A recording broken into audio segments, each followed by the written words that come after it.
Assalamualaikum warahmatullahi wabarakatuh. Bismillahi alhamdulillah wassalatu wassalamu ala rasulillah Muhammadin ibni Abdillah wa man tabi'ahu wa mawala amma ba'du. Hadirin para netizen yang dimuliakan Allah subhanahu wa ta'ala.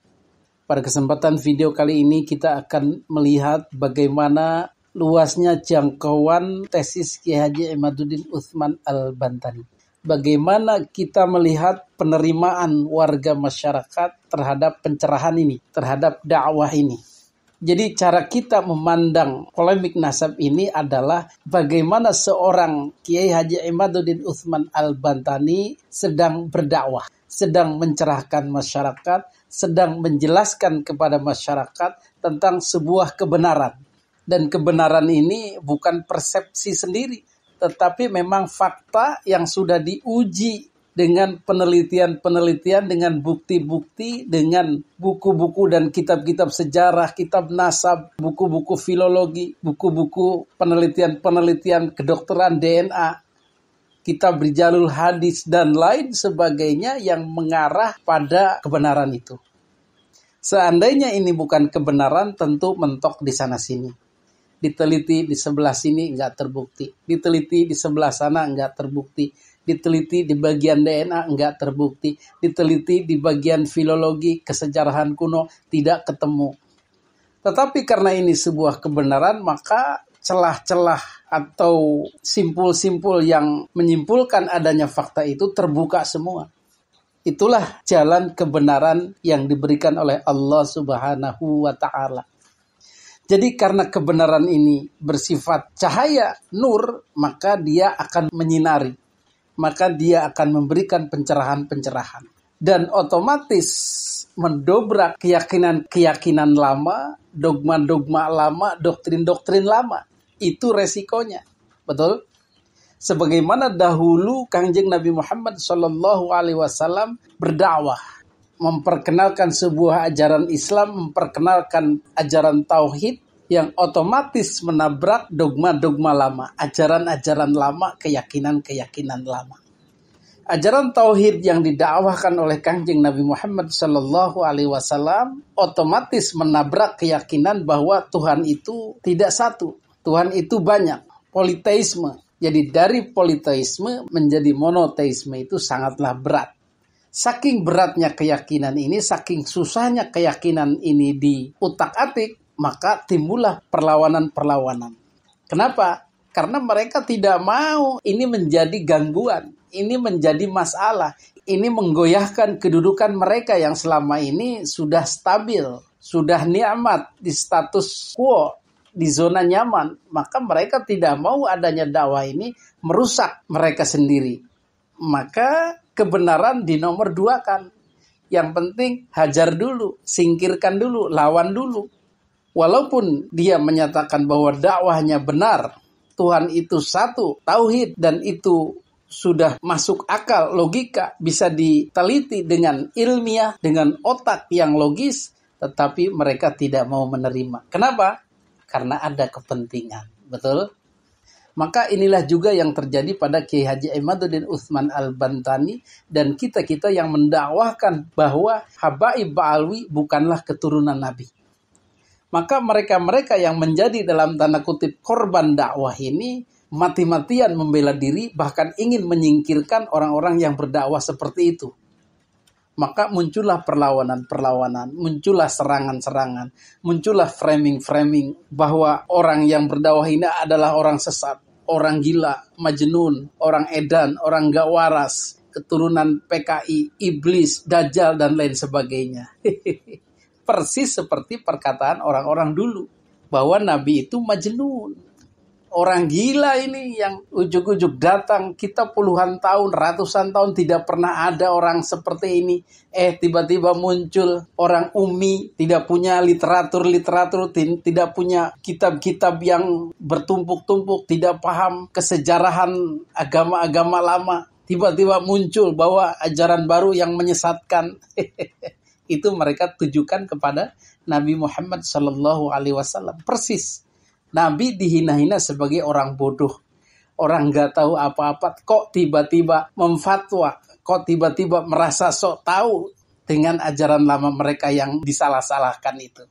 Hadirin yang dimuliakan Allah Subhanahu wa Ta'ala, saking miripnya ini, maka keyakinan kita terhadap kebenaran itu bertambah-tambah. Oh, inilah yang terjadi pada zaman dulu Nabi ketika berdakwah meyakinkan orang-orang bahwa ajaran mereka itu salah. Dan kita hari ini mencoba meyakinkan orang-orang bahwa keyakinan mereka Habaib Ba'alwi keturunan Nabi itu salah. Resistensinya sama, perlawanannya sama. Serangan baliknya juga sama. Hinaan, cercaan, kata-kata tidak pantas ditujukan kepada Kiai Haji Imaduddin persis dulu ditujukan kepada Kangjeng Nabi Muhammad Sallallahu Alaihi Wasallam. Kita bukan ingin membandingkan Kiai Haji Imaduddin dengan Kangjeng Nabi, tetapi dalam perjalanannya, perjuangan dakwahnya, kita hanya ingin mengambil spiritnya saja.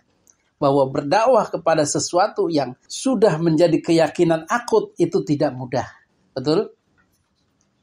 Hadirin yang dimuliakan Allah Subhanahu wa Ta'ala, maka kata Kiai Haji Imaduddin, ya orang-orang yang didakwahi itu ada berbagai macam jenis. Ada yang langsung menerima seperti Abu Bakar As-Siddiq, ada yang pura-pura menerima, tetapi karena pertimbangannya sebagai pemimpin masyarakat takutnya terjadi huru-hara, chaos, ataupun kegaduhan di masyarakat, memilih diam tetapi hatinya mendukung. Ada seperti Abu Thalib, paman Nabi.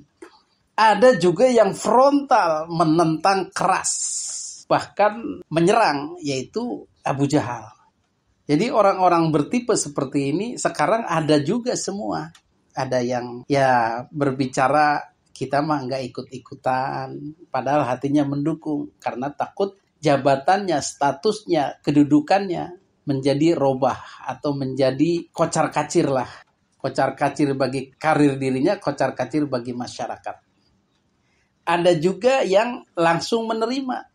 Ada juga yang berpikir, kemudian menerima. Seperti Bang Haji Roma Irama, seperti Gus Abbas Buntat, seperti Kiai Haji Mustamar, dan banyak kiai-kiai lainnya yang akhirnya menerima. Ada juga yang menentang keras dan menyumpah-nyumpai Kiai Haji Imaduddin gila, turunan Dajjal, turunan iblis, enggak waras dan lain-lain seperti Abuya Muhyiddin, seperti Abuya Qurtubi dan lain-lain. Ini sudah sunnatullah. Orang-orang berjenis tiga ini pasti ada. Hadirin yang dimuliakan Allah Subhanahu wa Ta'ala, tetapi dakwah terus berlanjut dengan berbagai macam penerimaan ini. Terkhusus misalnya dari pondok pesantren Tebu Ireng, ada orang-orang di dalam pondok sana yang dalam hatinya sebenarnya menerima, tetapi karena takut ada kegoncangan, kegoyahan, akhirnya diam atau acuh tak acuh.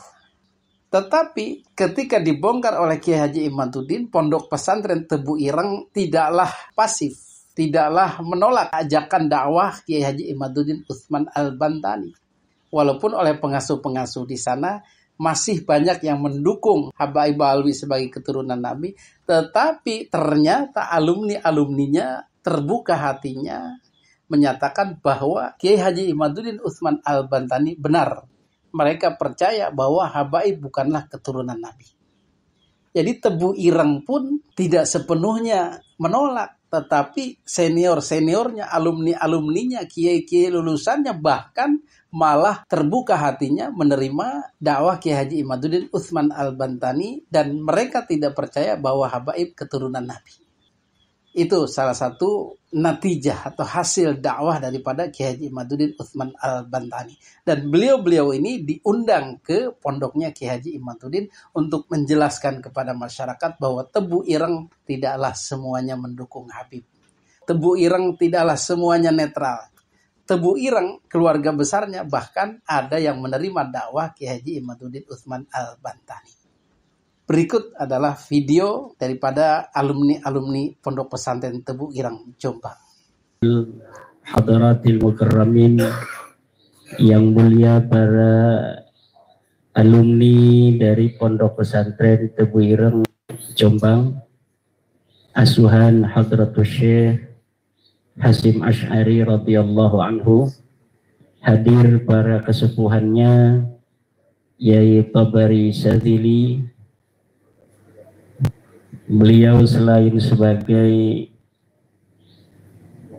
alumni dari Tebu Ireng juga di Banten merupakan tokoh senior NU yang sekarang diberi kepercayaan oleh PBNU sebagai Ketua Jatman PBNU, karena sekarang ada Jatma Aswaja. Sekarang beliau Wakil Ketua Idarah Aliyah Jatman Pusat juga ya, Yai. Luar biasa jabatannya. Juga beliau Suriah, Wakil Suriah PBNU. PWNU Banten sekarang. Beliau juga ahli falak dari Banten, karena beliau dulu. Jadi dari dulu Pak Kiai memang tidak percaya terhadap habaib adalah keturunan Nabi. Sangat tidak percaya dari semenjak dulu, apalagi pas ketika Gus Dur menjabat sebagai kepala negara atau presiden, Habib Rizik itu menyampaikan kata-kata kasar yang senonoh. Gus Dur buta hati, Gus Dur picak, dan sebagainya. Hinaan dan cacian itulah tolak ukur saya. Apakah itu ajaran Rasulullah atau bukan? Dan Rasulullah tidak pernah mengajarkan hal-hal kayak begitu. Orang dilempar pakai batu aja dimaafkan kok sama Rasulullah. Tidak pernah tuh adanya dendam Rasulullah. Tapi kenapa yang mengaku dalam tanda kutip zuriat Rasul, oknum kayak Habib Rizik, lah berujar kepada putra pendiri Nahdlatul Ulama, itu kan sangat menyakitkan hati kami. Perasaan Pak Kiai seperti apa nih? Oh, sangat tertusuk sekali hati saya. Bukannya lahiriah aja, batin saya tertusuk. Geram atau bagaimana nih? Oh, sangat geram lah.